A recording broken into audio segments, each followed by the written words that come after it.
প্রিয় দর্শক, সাজ্জাদ কাদেরের প্রীতি এবং শুভেচ্ছা নিন। এই মুহূর্তে আপনাদের সামনে কথা বলতে এসেছি, ভারত কি বাংলাদেশ নিয়ে অপারেশন রেডি করছে, এই প্রসঙ্গটি নিয়ে আপনাদের সামনে কথা বলবো। আপনারা জানেন যে সাম্প্রতিক সময়ে গত মাসে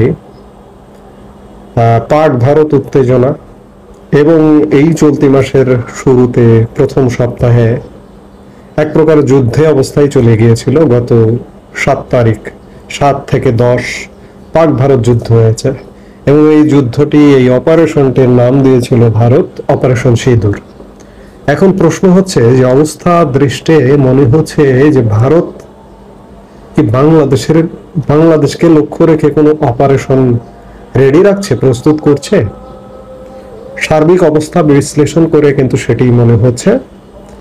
আপনারা জানেন যে ভারত পাকিস্তানে অপারেশন সিঁদুর কেন চালিয়েছিল?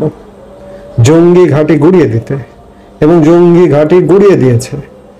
বিশেষ করে গত 22শে এপ্রিল ভারতের কাশ্মীরে পহেলগাঁওয়ে একটা জঙ্গি হামলা হয়েছিল এবং এই জঙ্গি হামলাটা পাকিস্তানের জঙ্গি গোষ্ঠী কর্তৃক হয়েছিল।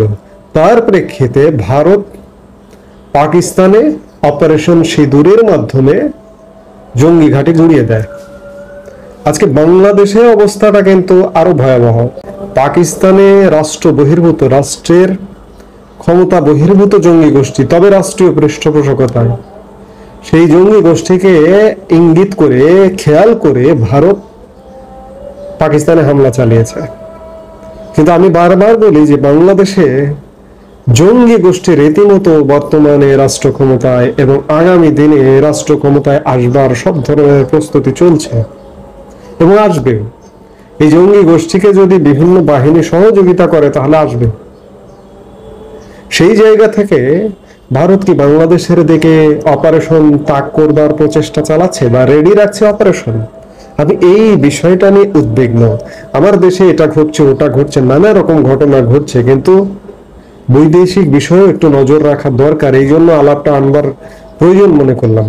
আপনারা জানেন যে সাম্প্রতিক সময়ে আমাদের বহু পুরনো, প্রায় 100 বর্ষ পুরনো একটা বিমান ঘাঁটি আছে লালমনিরহাটে। 1931 সালে ব্রিটিশরা প্রতিষ্ঠা করেছিল এবং দ্বিতীয় বিশ্বযুদ্ধের সময় এই বিমান ঘাঁটিটা ব্যবহার হয়েছিল। দ্বিতীয় বিশ্বযুদ্ধ পরবর্তী সময়ে বিমান ঘাঁটিটা পরিত্যক্ত ছিল।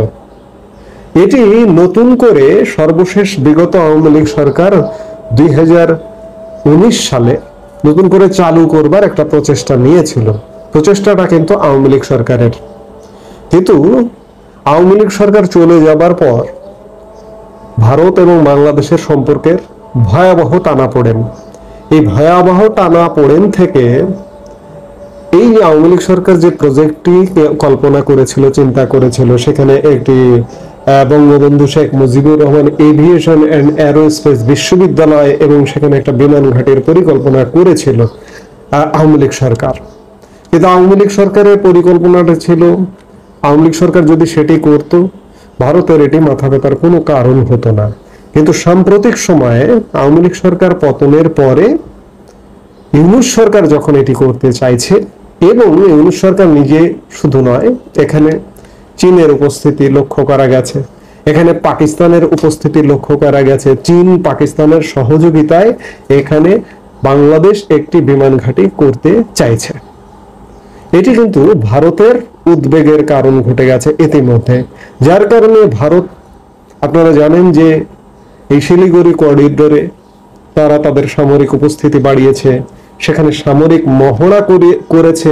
আরো নতুন নতুন খবর পাওয়া যাচ্ছে যে সাম্প্রতিক একটি খবর পাওয়া গেছে যে লালমনিরহাট বিমানবন্দর চালু করলে পাল্টা ব্যবস্থা নেবে ভারত।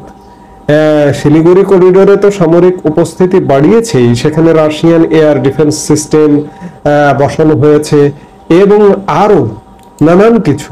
রাশিয়ার S-400 trans air defence system, যেটি 400 কিলোমিটার পর্যন্ত একসঙ্গে একাধিক আকাশ হুমকিকে নিষ্ক্রিয় করতে পারে। নতুন করে সংবাদ মাধ্যমে আরেকটি খবর এসেছে যে লালমনিরহাট বিমানবন্দর চালু করার ঘোষণার পর ত্রিপুরা রাজ্যের কৈলাস শহরের পুরনো একটি বিমানবন্দর সংস্কারের কাজ শুরু করেছে দেশটি। এটি বেসামরিক কাজে ব্যবহৃত হলেও ধারণা করা হচ্ছে যুদ্ধকালীন সময় ভারতীয় বিমান বাহিনীর যুদ্ধ বিমানগুলোর উড্ডয়ন, অবতরণ ও জ্বালানি ভরার সুযোগ করে দেওয়ার সুবিধাযোগ্য করে তোলা হচ্ছে। মঙ্গলবার বিশেষ এক প্রতিবেদনে এমনটাই জানিয়েছে ভারতীয় গণমাধ্যম অনলাইন এনডিটিভি। বাংলাদেশকে লক্ষ্য রেখে বিশেষ করে পাকিস্তান, চীন, এমনকি তুরস্কও আসবে, মার্কিন যুক্তরাষ্ট্র নেপথ্যে সহযোগিতা করবে এদেরকে। সেরকম কি একটা যুদ্ধ পরিস্থিতির দিকে যাচ্ছে বাংলাদেশ?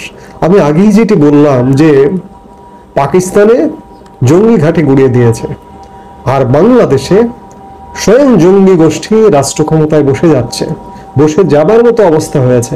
এই যে ইতিমধ্যে রাষ্ট্রীয় প্রতিষ্ঠানে বসে গেছে। ঢাকা উত্তর সিটি কর্পোরেশনের একজন প্রশাসক বসানো হয়েছে, যার বিরুদ্ধে হিজবুত তাহরিরের, আমি গতকালকের একটা ভিডিওতে আলাপ করেছি, হিজবুত তাহরিরের সাথে সংযুক্ত থাকবার একাধিক প্রমাণ গণমাধ্যমে ভেসে বেড়াচ্ছে। অর্থাৎ বাংলাদেশের এই সামগ্রিক অবস্থাকে ভারত কিন্তু কোনোভাবেই নিচ্ছে না, যার দরুন একের পর এক নিয়ন্ত্রণ আরোপ শুরু করেছে। ভারত বাংলাদেশের সাথে বাণিজ্যিক সম্পর্ক অনেকটা কমিয়ে দিয়েছে। বাংলাদেশ থেকে পণ্য রপ্তানির ক্ষেত্রে, স্থলবন্দর থেকে দিয়ে পণ্য রপ্তানির ক্ষেত্রে নিষেধাজ্ঞা দিয়েছে। এমন নিষেধাজ্ঞা দিয়েছে যে সমুদ্র বন্দর দিয়ে পণ্য রপ্তানি ভারতে এক প্রকার আসলে অসম্ভব। সেই জায়গায় ব্যবসা বাণিজ্য বন্ধ হয়ে যাচ্ছে, কূটনৈতিক সম্পর্ক একদম তলানিতে। দুই দেশের ভিসা, বিশেষ করে ভারতীয় ভিসা, বাংলাদেশিদের জন্য ভারতীয় ভিসা বন্ধ। বাংলাদেশ ভারতীয়দের জন্য ভিসা বন্ধ করেনি, চাইলে ভারতীয়রা বাংলাদেশে আসতে পারে, কিন্তু বাংলাদেশিদের জন্য ভারতীয়রা ভিসা বন্ধ করে দিয়েছে। অর্থাৎ নানা রকম টানপোড়েন চলছে। আমি যেটি বললাম যে জঙ্গি ঘাঁটিতে হামলা করেছে পাকিস্তানে, কিন্তু বাংলাদেশে যদি রাষ্ট্র ক্ষমতায় জঙ্গি গোষ্ঠী বসে যায়, এই যে ঢাকা উত্তর সিটি কর্পোরেশনের প্রশাসকের মতো, তাহলে কি হবে? তাহলে কি বাংলাদেশকে অ্যাটাক করবে ভারত? সেই প্রস্তুতিতে কি ভারত? এমনটাই তো মনে হচ্ছে, কারণ ওদিকে পশ্চিম সীমান্তে পাকিস্তান চোখ রাঙাচ্ছে, আবার বাংলাদেশকে দিয়ে পাকিস্তান পূর্ব সীমান্তে পাকিস্তান, চীন, তুরস্ক কিংবা মার্কিন যুক্তরাষ্ট্র নেপথ্যে থেকে এদিকে কি চোখ রাঙাবে ভারতের দিকে? অবস্থাটা তেমনটাই মনে হচ্ছে, কারণ বাংলাদেশ শক্তি সামর্থ্যে কম, সীমিত। সেই জায়গায়ও বাংলাদেশের সরকার প্রধান ভারতকে চোখ রাঙিয়ে দেয়। আমরা কোন দিকে যাচ্ছি আসলে? সামগ্রিকভাবে পরিস্থিতি, দেশের আভ্যন্তরীণ পরিস্থিতি ভালো নয়। এর মধ্যে যদি একটা যুদ্ধের মুখোমুখি হই আমরা, কিংবা যুদ্ধ নয়, পাকিস্তানের সাথে যেটি হলো সেটি যুদ্ধ বলছে না, তারা বলছে একটা অপারেশন। বাংলাদেশেও যদি এমনটা করে, এমন অপারেশন করে, আমরা কি বা করতে পারি? আমাদের জনগণ ক্ষতিগ্রস্ত হবে। এই যে যারা বর্তমানে সরকার পরিচালনা করছে, তাদের কিচ্ছু হবে না। তারা যে কোনো মুহূর্তে, তারা যেহেতু অনির্বাচিত, তারা কোনো দায়বদ্ধতা নেই জনগণের সাথে, জনগণের সম্পর্ক নেই। এই যে কদিন আগে, দুদিন আগে একটা খবর বেরোলো যে একজন উপদেষ্টা পরিষদের সদস্য আছেন, 1991 সালে সংসদ নির্বাচন করেছিলেন, মাত্র 249 ভোট পেয়েছিলেন। ভোট পেয়ে জামানত বাজেয়াপ্ত হয়েছিল। আদিলুর রহমান খান, শিল্প মন্ত্রণালয়ের উপদেষ্টা।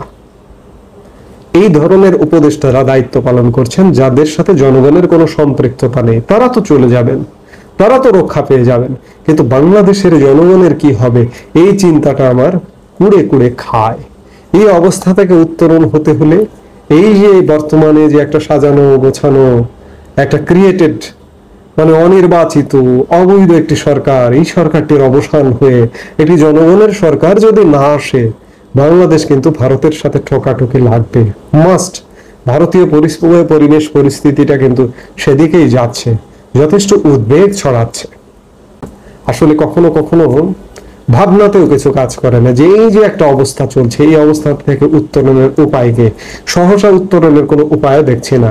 বাংলাদেশের মানুষের বিপদ নিশ্চিত। এখন একমাত্র আল্লাহ আমাদের রক্ষা করতে পারে। এই মুহূর্তে এ পর্যন্তই। সবাই ভালো থাকুন, সুস্থ থাকুন।